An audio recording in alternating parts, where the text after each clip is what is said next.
नमस्कार श्रोतेहो. आज नवरात्राची 8वी माळ. या 8व्या माळे दिवशी नवरात्रामध्ये देवीच्या महागौरी या रूपाची आराधना करतात. गौरी म्हणजे गोरा सफेद रंग, शुद्धतेचे प्रतीक. शुद्धता निरागसतेमधून येते. महागौरी म्हणजे निरागसता आणि विद्वत्ता याचा मिलाप. या रूपाच्या आराधनेमुळे आपल्याला उच्च ज्ञान प्राप्त करता येते. आणि आज आपण अशाच एका महागौरीची, दुर्गेची आज आपण भेट घेणार आहोत. संत मीराबाई ही आज आपण पाहणार असलेली दुर्गा आहे. जो तुम तोडो पिया मै नहीं तोडो, तोरी प्रीत तोडी कृष्ण कोण संग जोडो. तुम भये मोती प्रभु हम भये धागा, तुम भये सोना हम भये स्वागा.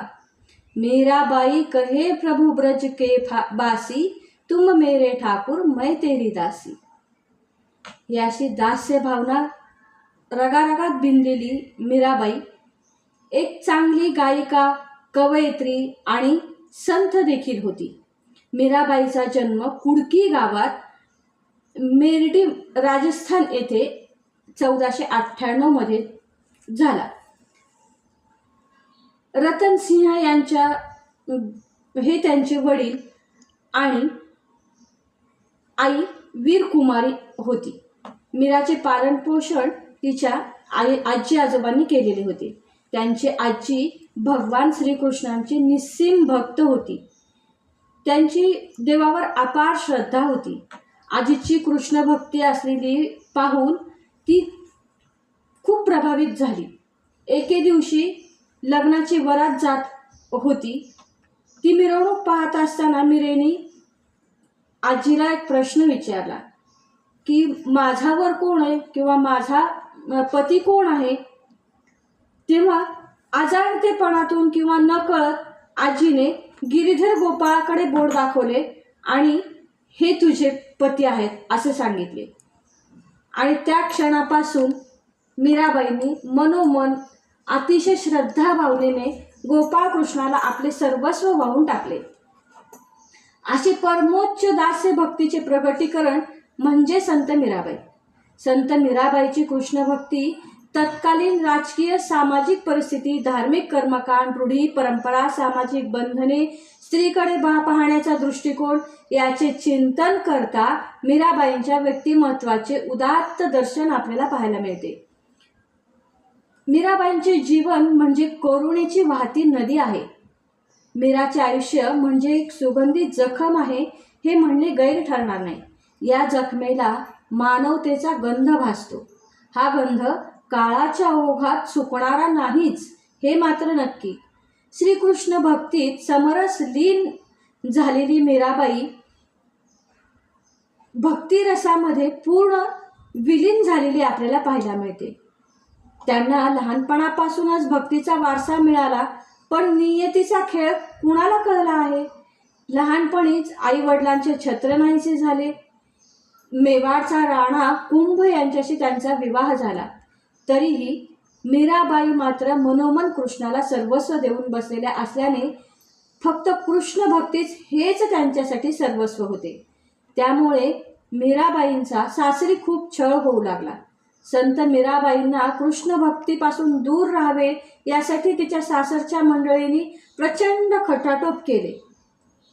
शेवटी त्यांनी एकदा तिला विषाचा प्याला पिण्यासाठी देण्यात आला. तो तिने कृष्णाचे नामस्मरण करून प्राशन केले आणि त्याचे अमृत झाले. आणि कृष्णाचा कंठ विषामुळे काळा निळा झाला. हे आपण ऐकून आहोत, आपण हे सुश्रुत आहोत. अशा प्रसंगांमुळेच आपली कृष्ण भक्ती दृढ होते आणि आपल्या मनामध्ये देवाविषयीच्या श्रद्धा भावना दृढ होण्यास मदत होते.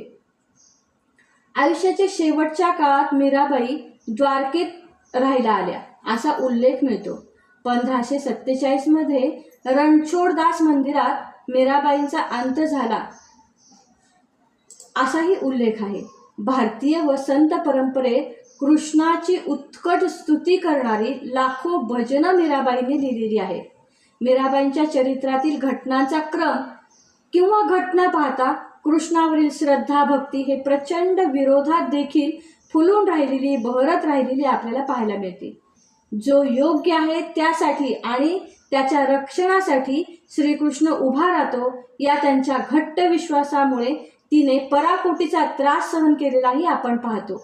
मीराबाईंनी तुलसीदासांना हे एकदा पत्राद्वारे हे आपली खंत, हे दुःख आपल्याला त्यांना कळवलेले होते. त्यांनी हे उत्तरादाखल त्यांना दिलेला सल्ला अतिशय सुंदर आहे.